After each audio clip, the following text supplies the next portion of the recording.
que je préside et au nom de la municipalité, je voudrais, et aussi à votre nom, je voudrais souhaiter la bienvenue à M. le ministre Adjoumani Bassi, ministre de l'Agriculture et du Développement rural, et dire simplement que cette cérémonie qui se veut très sobre se situe dans le cadre de ce que vous savez. Le monde est frappé par une pandémie et dans tous les pays, tous les gouvernements sont à la recherche de solutions les plus rapides, les plus efficaces pour sortir rapidement de cette situation. Notre pays, la Côte d'Ivoire, est également frappé par cette pandémie. Depuis pratiquement le 11 mars, nous avons eu notre premier cas et aujourd'hui, nous sommes à plus de 800 cas. Et qui veut dire que la maladie, contrairement à ce que beaucoup de personnes pensent, est présente dans le pays et progresse. Une batterie de mesures économiques a été mise en place par le gouvernement. Des mesures sanitaires aussi ont été prises, allant de la fermeture des maquis, des boîtes de nuit, des lieux de restauration, pour contrer en quelque sorte la maladie. Mais le constat est que chaque jour à la télévision, le nombre de personnes affectées augmente. Il va falloir que très rapidement nous sortions de cette situation parce que sinon, à une crise sanitaire, pourrait s'ajouter une crise économique qui pourrait déboucher sur une crise sociale extrêmement grave. Pour vous donner un exemple qui pourrait peut-être vous édifier, le gouvernement a décidé de suspendre pour permettre aux PME de tenir et de continuer à maintenir le outil de production, de suspendre les impôts, de suspendre aussi les taxes forfaitaires des petits commerçants et des artisans. Tout ça a un coût énorme pour le budget national. En moins de 2 mois, l'État a dépensé près de 20% de son budget pour lutter contre la maladie, ce qui n'était pas prévu. Et la suspension des impôts, des taxes, tout ça aussi a un impact sur la vie des collectivités. Prenons le cas de la mairie de Thiès-Salé, qui au premier bimestre 2019, janvier-février, avait fait des recettes en contrepartie d'impôts de 145 millions. Mais pour 2020, avec cette crise-là, janvier-février, notre commune, notre mairie n'a fait en contrepartie que seulement 6 millions. Vous voyez, de 145 millions à 6 millions, il y a une perte de près de 96% par rapport à 2019. Et cette perte-là risque de continuer si la crise ne peut pas faire, de sorte que le pays, au niveau des collectivités, pourrait être paralysé. Et donc, l'une des solutions pour sortir de cette crise, c'est aussi la solidarité. Parce que cette maladie met à notre charge beaucoup de défis. Il faudra qu'on soit solidaire, il faut qu'on soit unis.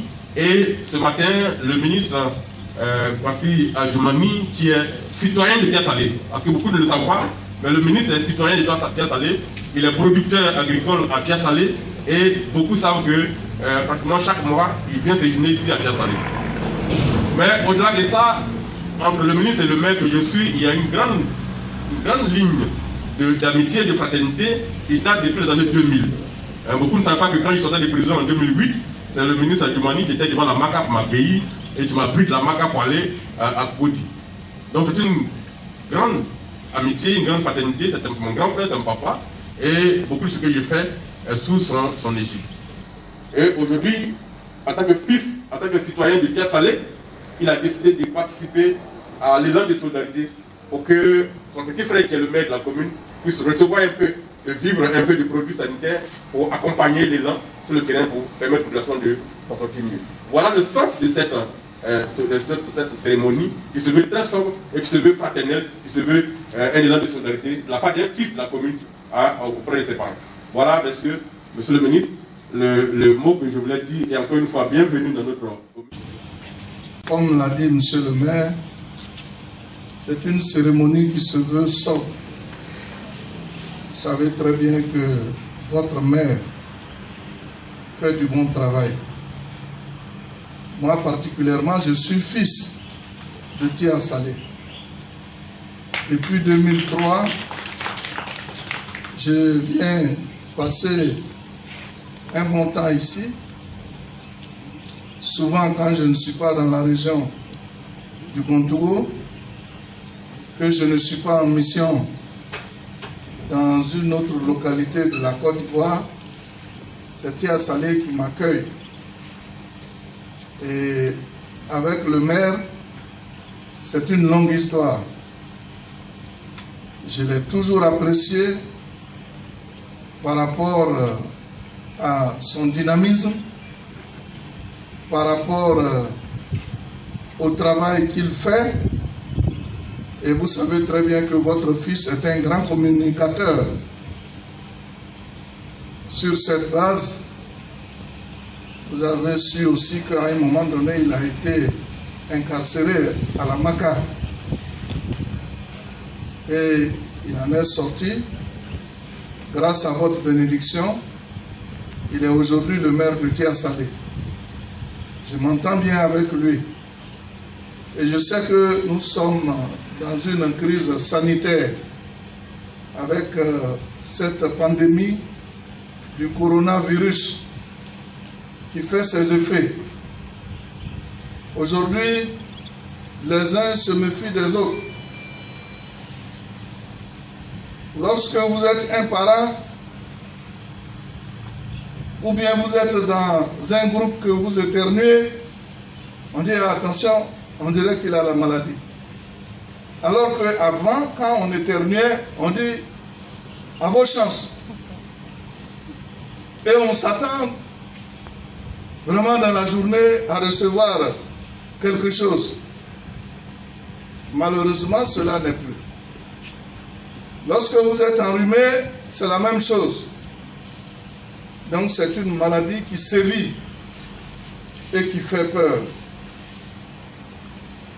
Vous savez, le maire est un maire indépendant.